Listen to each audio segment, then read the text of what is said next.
വാർത്തകൾ തുടരുന്നു. UDF സർക്കാരിന്റെ രണ്ടാം വാർഷികം LDF കരിദിനമായി ആചരിച്ചു.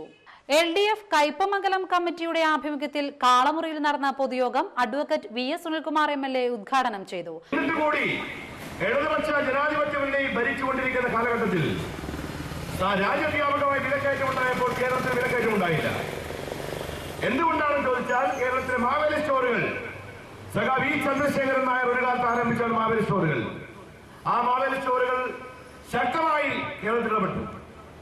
ജനങ്ങൾക്ക് ആവശ്യമായ 13 ഇനം സാധനങ്ങൾ ഞങ്ങൾ വില കൂട്ടിയില്ല, 5 പൈസ കൂട്ടിയില്ല. കേരളത്തിലെ സഹകരണ പ്രസ്ഥാനങ്ങൾ 10,000-കണക്കിന് ഔട്ട്ലെറ്റുകൾ ആരംഭിച്ചു.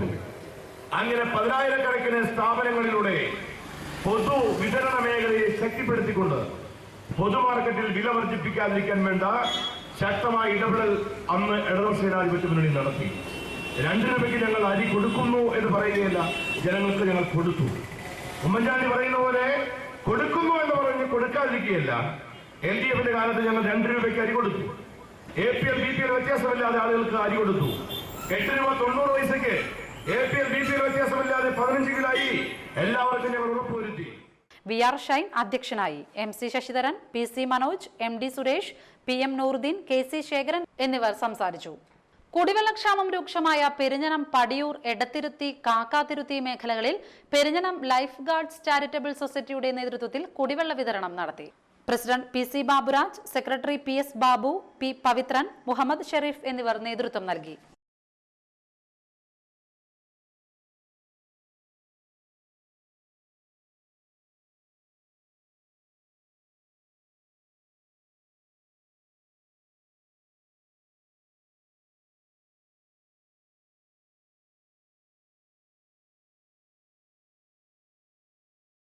SKSSF തൃശൂർ ജില്ലാ സർഗലയം സമാപിച്ചു. ശനിയാഴ്ച വൈകിട്ട് 4-ന് നടന്ന സമാപന സമ്മേളനം സമസ്ത ജില്ലാ പ്രസിഡന്റ് SMK തങ്ങൾ ഉദ്ഘാടനം ചെയ്തു. ഷൈഗുന MKA കുഞ്ഞിമുഹമ്മദ് മുസ്ലിയാർ അധ്യക്ഷത വഹിച്ചു. നഹജുർ റഷാദ് ചെയർമാൻ TM ഹൈദർ ഹാജി സമ്മാനദാനം നിർവഹിച്ചു. ഷറഫുദ്ദീൻ മൗലവി വെൺമേനാട്, അൻവർ മുഹിയുദ്ദീൻ ഹുദവി, ബഷീർ ഫൈസി ദേശമംഗലം, മുഹമ്മദ് ഷാഫി ഹുദവി, അബ്ദുൽ നാസിർ ലത്തീഫി, PK ചേക്കു ഹാജി, ഇബ്രാഹിം ഫൈസി പഴുന്നാന, ഹനീഫ് ഹുദവി കാസർഗോഡ് എന്നിവർ പ്രസംഗിച്ചു.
തൊഴിലുറപ്പ് പദ്ധതി അംഗമായ വൃദ്ധൻ ജോലിക്കിടെ കുഴഞ്ഞു വീണ് മരിച്ചു. കയ്പമംഗലം ഡോക്ടർ പടിക്ക് കിഴക്ക് അന്തിക്കാട്ട് വീട്ടിൽ കൊച്ചപ്പനാണ് മരിച്ചത്. 83 വയസ്സായിരുന്നു. ശനിയാഴ്ച രാവിലെ കാരാപ്പുള്ളി ക്ഷേത്രത്തിന് സമീപം തോട് വൃത്തിയാക്കുന്നതിനിടെയാണ് കുഴഞ്ഞു വീണത്. മുൻ പഞ്ചായത്ത് അംഗമാണ് ഇദ്ദേഹം. പൊന്നിക്കുട്ടിയാണ് ഭാര്യ. വാസു, രാമു, വിജയൻ, രവി, ചന്ദ്രൻ, രാധ, പരേതയായ സുലോചന എന്നിവർ മക്കളും. പങ്കജ, മല്ലിക, പ്രസന്ന, ശോഭന, സിന്ധു, ബാബു, ശങ്കുരു എന്നിവർ മരുമക്കളുമാണ്. പ്രധാന വാർത്തകൾ വീണ്ടും. അതിരപ്പിള്ളിയിൽ കുളിക്കാനിറങ്ങിയ 2 വിദ്യാർത്ഥികൾ മുങ്ങി മരിച്ചു. ഇന്ത്യൻ സീനിയർ വനിതാ വോളിബോൾ കോച്ചിംഗ് ക്യാമ്പിലേക്കുള്ള 24 അംഗ ടീമിനെ തിരഞ്ഞെടുത്തു. 7 മലയാളികൾ ടീമിൽ. UDF സർക്കാരിന്റെ രണ്ടാം വാർഷികം LDF കരിദിനമായി ആചരിച്ചു. വാർത്തകൾ കഴിഞ്ഞു. നമസ്കാരം. ചെയ്തത്.